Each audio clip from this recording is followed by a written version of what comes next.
Hello and welcome to Oxwick.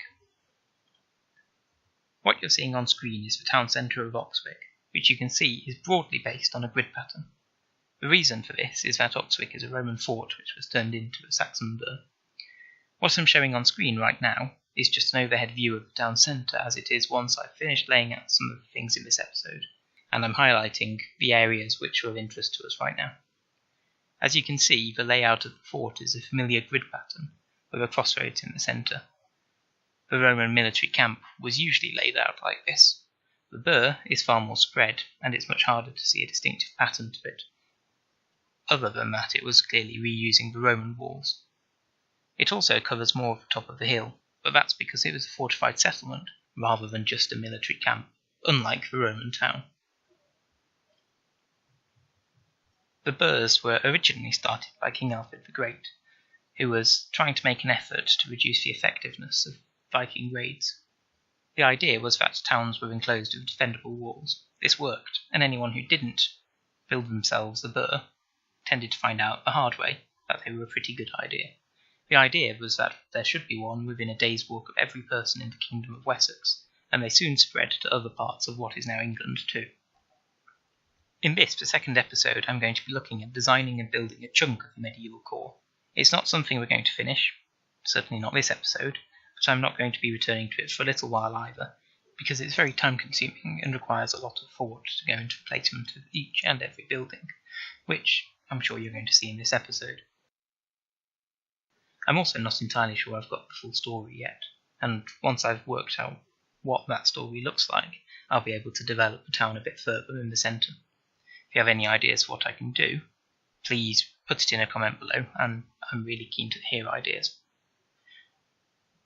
To set the scene, I've been doing some road laying to replace something I'd already done, which you saw being deleted in the introduction part of the first episode.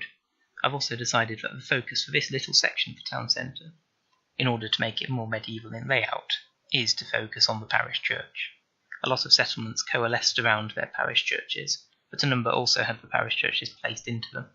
What I'm going for here is that it's coalesced around it. The thing is that a large number of British towns are based on Roman forts, as I've shown earlier. Think of an English place name ending with either Caster or Chester, such as Doncaster or Colchester, and you can almost guarantee that they had Roman forts. Not only did they have Roman forts, but they also got their names from those. Often not from the Romans though. Doncaster, for example, was called Danum until the Anglo-Saxons turned up and called it the Camp on the Don, which in Old English would be Doncaster. The idea here is that the straight grid lines come from the old Roman fort, which forms a core part of the town centre, and more of the curved roads come from the Saxon burh, or probably really from a slightly later medieval period. The bit I'm going to be building for this episode is based on the idea that behind the parish church would be the presbytery, where the priest lived. In the grounds of the church there'll be a small cemetery, and around the church should be a surviving cluster of medieval buildings and more quaint cottages, along with a pub and, of course, around the corner, some more modern architecture in the form of a fairly average British high street. I'm also not going to flatten the terrain much because, by and large, it's really not worth the effort, and things actually are built on slopes. This one isn't that bad, but Skylines does somewhat overemphasise them and does make it a little bit ugly, but I think I can cope with that in favour of realism. Because of the relatively compact nature of towns in England, buildings tend to be rebuilt rather than towns spreading much, which means that the key to creating a realistic looking town is to keep the variation high and the streets relatively higgledy-piggledy, away from that core Roman or Saxon grid pattern. What you've also probably noticed is that I'm not actually doing any detailing. I will do some later. I don't think I'll probably cover that on camera because it's not really my strong point. And I think people like Flux and Stricto to do lots of detailing, so I want to keep this different.